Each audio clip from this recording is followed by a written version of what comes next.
구약과 신약 66권의 책 중에 한 번도 등장하지 않는 단어가 있는데 그건 바로 운이라는 단어입니다.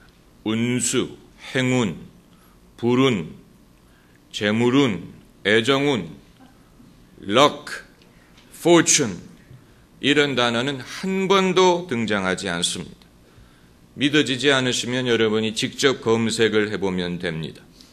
요즘엔 컴퓨터 성경이 있기 때문에 어떤 단어가 몇 번 나오는지도 파악을 할 수가 있는데 이상하게 운과 관련된 단어는 성경에 한 번도 나오지 않습니다.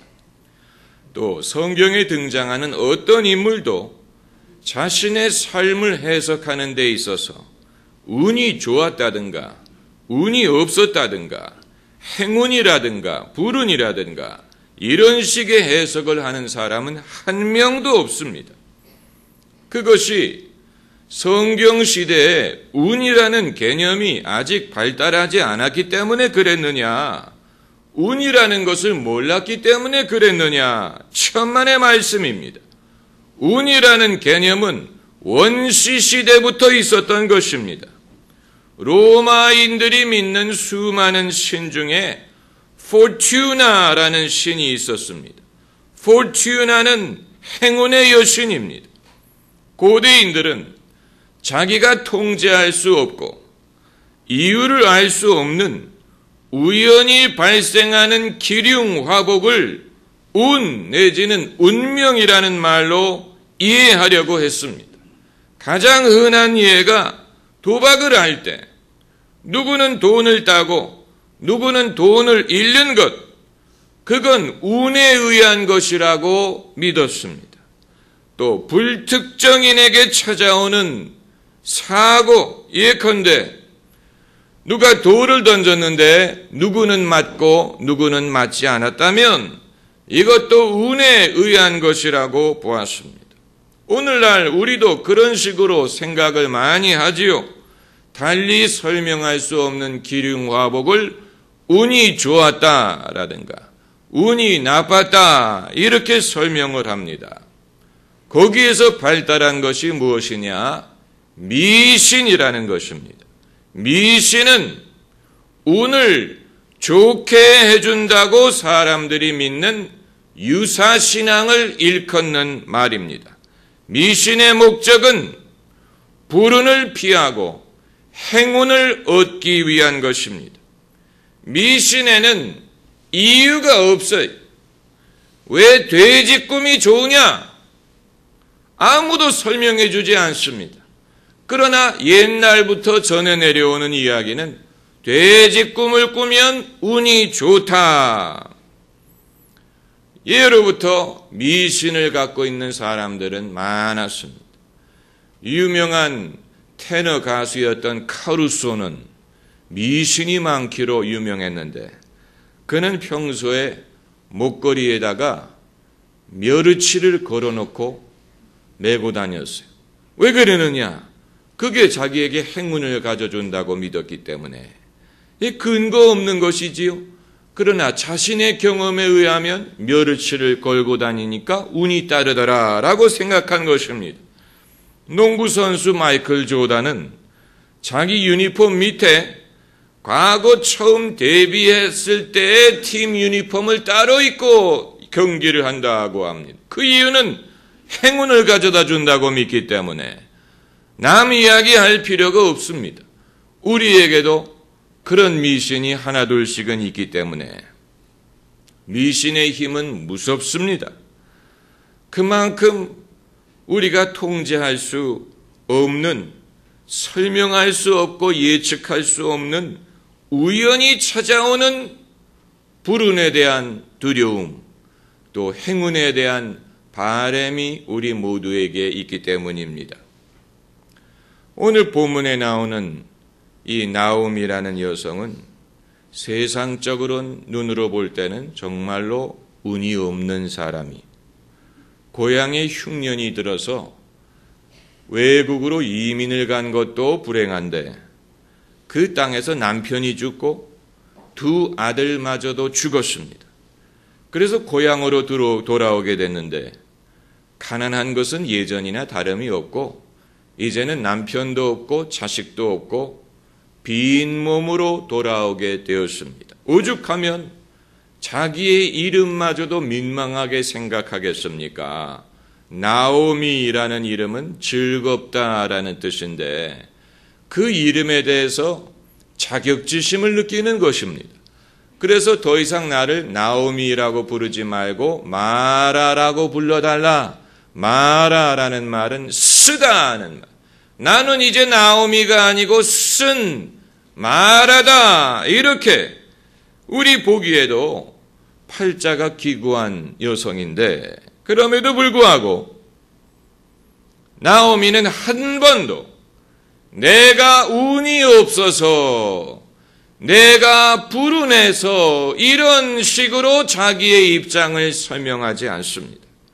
내가 팔자가 사납다 이런 말을 하지 않습니다. 그 대신 나오미가 뭐라고 말하냐면 오늘 본문 13절에 여호와의 손이 나를 치셨으므로 나는 마음이 아프다라고 말합니다. 한 구절에 불과하지만 아주 소중한 성경 구절입니다. 만일 이와 같은 해석이 룻기에만 나온다면 이건 나오미 개인 의견이라고 말할 수 있겠지만 성경 전반에 걸쳐서 모든 사람들이 인간의 기륭화복을 해석하는 데 있어서 운으로 그것을 설명하지 않습니다. 운이 좋아서 잘 되었다든가 운이 나빠서 안 됐다라고 설명하는 사람을 찾아볼 수가 없습니다. 심지어 성경에 등장하는 이방인들조차도 그런 말을 하지 않습니다. 예컨대 아비멜렉이 이삭에게 뭐라고 말했냐면 여호와께서 너와 함께 계심을 우리가 분명히 보았다. 이방인조차도 하나님이 이삭과 함께 하심으로 이삭이 복을 받는다고 이해했습니다. 또 바로가 요셉에게 뭐라고 말했냐면 이와 같이 하나님의 신이 감동한 사람을 우리가 어찌 얻을 수 있으리요? 요셉이 바로의 꿈을 해석할 수 있었던 것을 하나님의 신이 감동했기 때문이다 라고 이해한 것입니다. 또 느부갓네살 왕이 다니엘에게 말하기를 너희 하나님은 참으로 모든 신의 신이요 모든 주의 주제시로다. 이런 식으로 이 모든 것이 말하고자 하는 것은 분명합니다. 인간의 삶은 그가 알 수 없는 어떤 운세라든가 운명이라든가 재수에 좌우되는 게 아니고 오직 한 분 여호와 하나님에 의해서 좌우된다는 사실. 하나님이 우주를 다스리시고 하나님이 모든 사람을 다스리십니다. 만약에 치는 분이 있다면 하나님이 치시는 것입니다. 복을 주는 분이 있다면 하나님이 주는 것입니다. 만복의 근원 하나님이에요. 그렇기 때문에 우리는 쓸데없는 운세, 운명 이런 것을 두려워하지 말고 신세 타령하지 말고 하나님 앞에 바로 서는 것이 중요합니다. 하나님과의 관계를 바로 하는 것, 그것처럼 중요한 것이 없습니다. 그렇게 하면 하나님이 우리의 삶을 책임지십니다. 할렐루야. 이건 굉장히 단순한 진리지만 사실입니다. 세상의 모든 미신은 부질없습니다. 모든 부적 쓸데없습니다. 저희가 여기에 11년 전에 예배당을 만들기 위해 여기 처음 찾아왔을 때 여기는 빈 창고였는데 어둑어둑하고 그런데 제가 유심히 살펴보니까 사면에 부적이 붙어 있었어요. 잘 보이지도 않았어요. 뭐가 붙어 있어서 저는 본능적으로 저건 부적이다라고 생각하고 보니까 부적이더라고요. 그래서 어떻게 했느냐? 손으로 떼내서 찢어버렸죠. 네, 부적을 붙여가지고 잘 됐으면 왜 여기 계속 있지 나가겠습니까? 그렇지 않습니까? 토정 비결이든 무슨 손금을 읽는 것이든 무슨 점자리, 별자리를 읽는 것이든 타로점이든 오늘의 운세든 다 부질없는 일입니다. 우리가 오로지 두려워할 것이 있다면 바로 그 두려움뿐입니다. 이런 것을 두려워하는 그 두려움이 우리가 염려할 것입니다. 루즈벨트의 말대로 우리가 두려워할 것은 두려움뿐이다. 왜냐하면 두려움은 믿음을 무력화시키기 때문입니다. 그리스도인으로 하여금 두려워하게 만들어요. 불안하게 만들어요. 믿음을 사용하지 못하게 만들어요. 하나님을 의지하지 못하게 만들어요. 믿음을 위축시키는 것입니다. 그렇기 때문에 우리는 이런 모든 미신적인 생각을 청산하고 하나님을 믿든지 미신을 믿든지 하나님의 섭리를 믿든지 운명을 믿든지 둘 중에 하나를 선택해야 하는데 누가 우주 만물을 지으셨고 누가 우주 만물을 다스리시는 것이고 그리고 하나님이 이 모든 것을 행하시는 궁극적인 목적이 무엇인지를 알아야 됩니다. 궁극적인 목적은 세상을 구원하고 우리를 구원하고 당신의 나라를 이루기 위한 것입니다. 그것이 주님의 프라이오리티입니다. 주님의 우선순위가 그것입니다. 하나님이 우리의 삶을 다스리실 때 하나님이 가장 제일 중요하게 우선적으로 고려하시는 것이 이것이 우리의 신앙과 우리의 영혼과 그리고 세상의 영혼 구원을 위하여 얼마나 유익한가를 우선적으로 생각하십니다. 그렇기 때문에 설사 우리가 오른손 하나를 잃더라도 오른손이 없이 생명에 들어가는 것이 몸이 성하여 지옥 가는 것보다 낫다면 하나님이 그렇게 하실 수도 있습니다.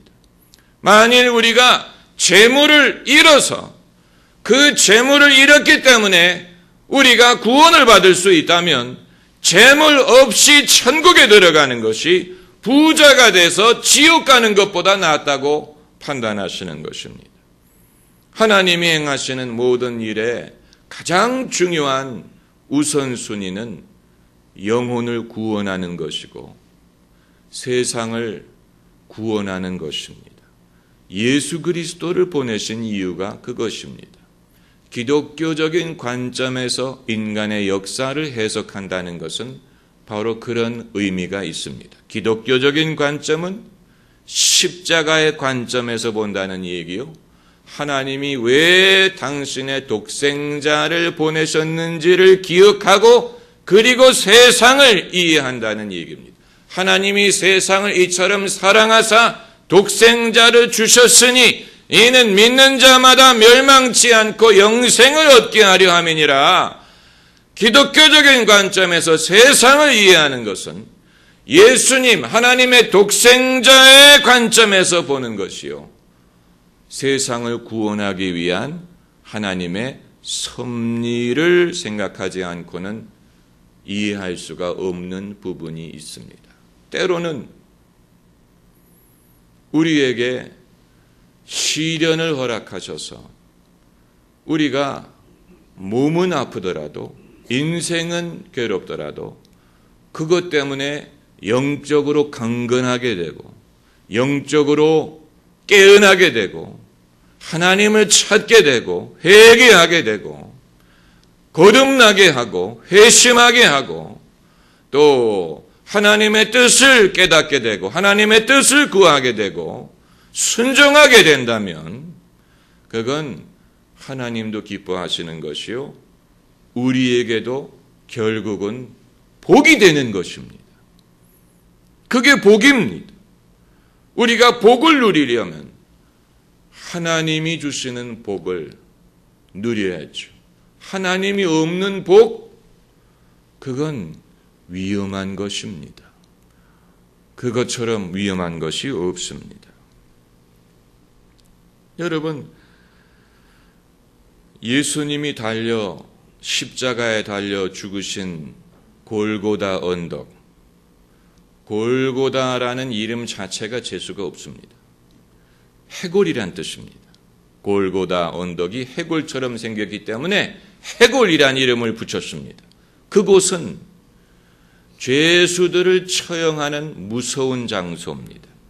마치 일제시대에 일본 경찰이 망우리에서 사형을 집행했던 것처럼 골고다는 사형 집행 장소였습니다. 무서운 곳입니다. 으시으시한 곳입니다. 엽기적인 장소예요.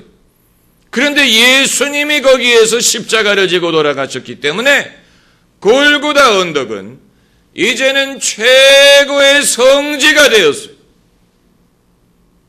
가장 거룩한 장소가 되었다는 얘기. 하나님이 만드신 모든 것이 선합니다. 믿음으로 받으면 버릴 것이 없습니다. 기도와 하나님의 말씀으로 거룩해진다고 했습니다. 원래부터 재수 없는 것은 없어요. 원래부터 운이 없는 장소나 시간이나 물건이 없어요. 예수님이 골고다에서 돌아가시니까 골고다가 성지가 되는 것이죠. 그와 같은 변화가 골고다에만 일어나는 게 아닙니다. 거라사인의 무덤가, 거기도 무시무시한 곳입니다. 귀신 들린 사람이 거기에서 밤새 울부짖었다고 했어요. 그런데 예수님이 거라사인에 가셔서 그 귀신을 내쫓으시니까 그 사람이 제정신을 찾고 옷을 입고 앉아 있었다라고 했습니다. 이제 거라사인은 예수님의 능력이 나타난 장소가 되었습니다. 이와 같은 일은 이후에도 수도 없이 찾아볼 수 있습니다. 베드로가 로마에서 십자가에 거꾸로 매달려 순교한 그 장소가 이후에 바티칸 대성당이 들어온 가톨릭의 성지가 됐죠. 우리나라도 합정동에 절두산이라는 데가 있는데 거긴 조선시대 가톨릭 성도들을 순교시킨 곳입니다. 그래서 이름이 절두산이에요. 얼마나 엽기적인 이름입니까? 그러나 이제는 천주교의 성지가 되었어요. 원래부터 운이 없는 것이란 없습니다. 설사 과거에 그랬을지라도 예수님이 찾아오시면 그것이 바뀌게 되는 것입니다.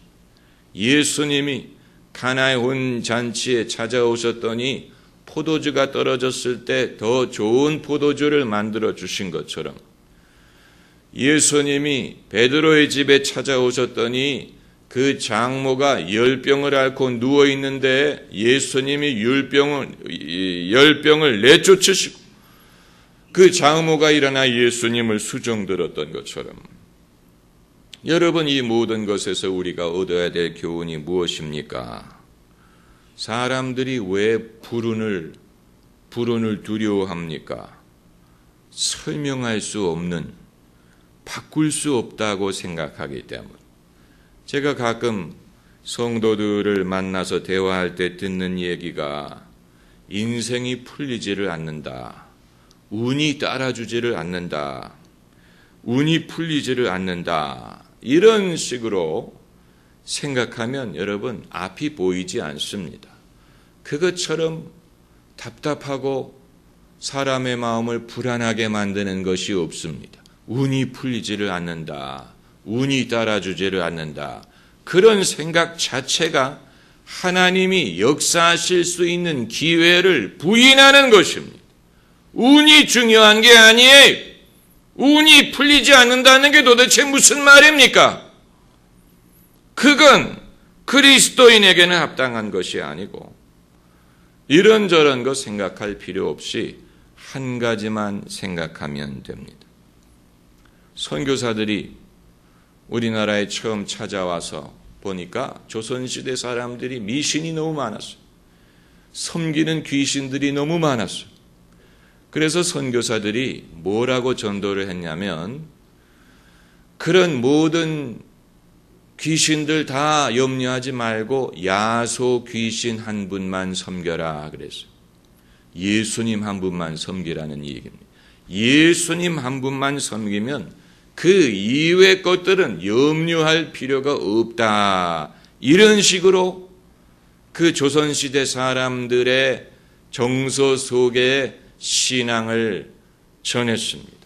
우리도 마찬가지 여러 가지 생각할 필요 없어요. 여러 가지 염려할 필요 없어요. 운이 좋으냐 나쁘냐 뭐 기록이 좋으냐 나쁘냐 염려할 필요 없고 내가 예수 그리스도를 믿고 내가 예수님과 바른 관계 속에 들어갔느냐 내가 하나님 앞에 겸손하냐 내가 하나님의 은혜를 의지하느냐 하나님이 내가 복을 주실 줄 믿느냐 그것처럼 중요한 게 없습니다. 거기에서 모든 변화가 시작하는 것입니다. 하지만 오늘 본문에서 하나님이 나오미에게 좋은 것만 주신 건 아니지 않느냐 나쁜 것도 주시지 않았느냐 나오미의 말이 여호와의 손이 나를 치셨으므로 나는 마음이 아프도다라고 하지 않았느냐 맞습니다. 여호와의 손이 나오미를 치셨습니다. 그럼에도 불구하고 이것은 우리에게 귀한 교훈이 됩니다. 왜냐하면 첫 번째로 원인이 분명해졌기 때문에 원인을 분명하게 파악했어요. 하나님이 치셨기 때문에 이렇다는 것을 알게 됐어요. 그러므로 하나님과 승부를 봐야 될 부분, 하나님에게 매달려서 이것이 해결이 될 부분입니다. 다른 것 염려할 필요가 없다는 얘기입니다. 그리고 두 번째 이유는 하나님이 왜 나오미를 치셨는지는 알 수 없지만 영원히 치시는 것은 아닙니다. 영원히 치시는 게 아니고 하나님이 문을 닫으시면 창문을 여신다라는 말처럼 지금 이 사건이 룻기 몇 장에 기록이 되어 있느냐면 1장에 기록이 되어 있습니다. 그러므로 앞으로의 스토리는 나아지는 것을 말하는 것입니다. 한 번 하나님이 나오미를 치셨지만 그러나 이제 하나님께서 나오미와 그 가족에게 은혜를 베푸시는 것을 기록한 것이 룻기의 내용입니다. 네. 참고로 나오미의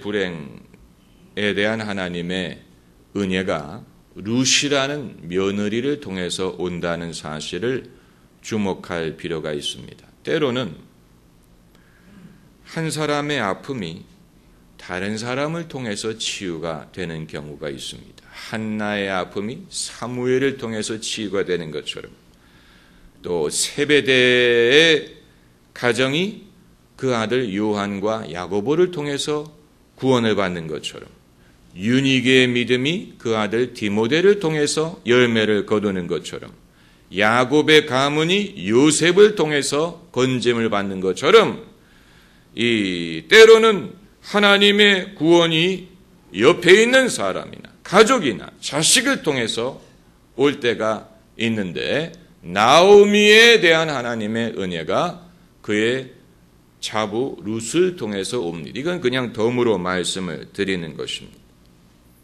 이제 중요한 것은 나오미의 운명이 바닥을 쳤다는 사실입니다. 이제 바닥에서는 올라갈 길만 남았어요.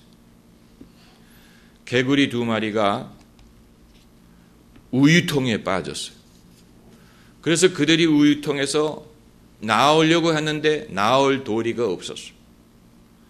그래서 두 마리 중에 한 마리는 단념을 하고 우유에 빠져 죽었어요. 다른 한 마리는 단념을 할 수가 없었기 때문에 계속해서 발로 저었어요. 그랬더니 얼마 있으니까 우유가 버터로 변했어요. 그래서 버터를 딛고 뛰어나왔다는 얘기예요.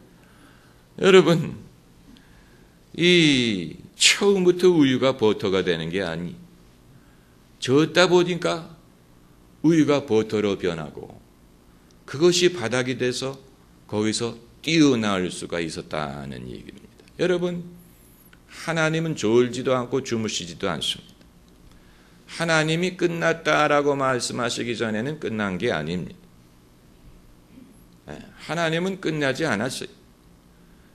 하나님은 여전히 역사하고 계시고 오히려 하나님이 하시는 일은 이제부터 시작일 수도 있는 것입니다.